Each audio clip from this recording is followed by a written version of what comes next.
సాయినాథ్ మహారాజ్ కి జై. మహద్గురు మహద్వాక్యాలు. స్వామివారిని ఎవరో నిద్ర అంటే ఏంటి అని అడిగారట. అడిగితే సామాన్య మానవుని దృష్టిలో నిద్ర అంటే అది శరీరానికి మనస్సుకు విశ్రాంతి కలిగించే ఒక ప్రక్రియ అని అర్థం. మన దృష్టిలో ఎందుకు నిద్రపోతాం? శరీరానికి కొద్దిగా మనసుకి విశ్రాంతి తీసుకుంటుంది అంటే లేదు, పనిచేస్తూనే ఉంటుంది. ఈ కొద్దిపాటి విశ్రాంతిని కలిగించి ఒక ప్రక్రియ అని అర్థం. శాస్త్రబద్ధంగా చూసిన నిద్రకు ఇదే అర్థం ఉన్నట్లుగా కనపడుతుంది. అయితే మహాత్ముల దృష్టిలో నిద్రకు ఎన్నో అర్థాలు.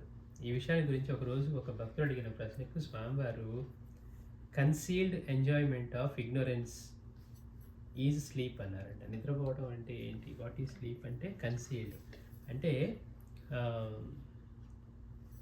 Concealed enjoyment of ignorance.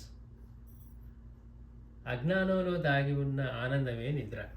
మనకి జ్ఞానం లేదు, మనం అజ్ఞానంలో జీవిస్తున్నాం కదా. అజ్ఞానంలో దాగి ఉన్న ఆనందమే నిద్ర. అందుకే నిద్రపోతే ఎవరికైనా కానీ ఆ ఆనందం లభిస్తుంది. మాస్టర్ ఏమంటారు?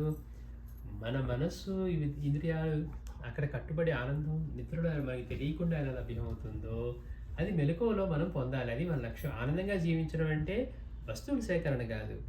నిద్రపోతున్నప్పుడు మన మనస్సు పనిచేయకుండా, ఇంద్రియాలు పనిచేయకుండా ప్రశాంతంగా ఉంది. చూసారా, మనలో ఏమున్నా లేకపోయినా. ఇప్పుడు నిద్రపోయేటప్పుడు మనకి ఏమున్నాయి? రాదు నిద్రపోతూ ఉన్నాం.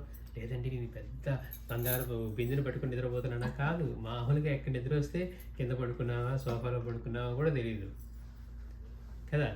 అట్లా స్వామీజీ అంటున్నారు, concealed enjoyment of ignorance is sleep.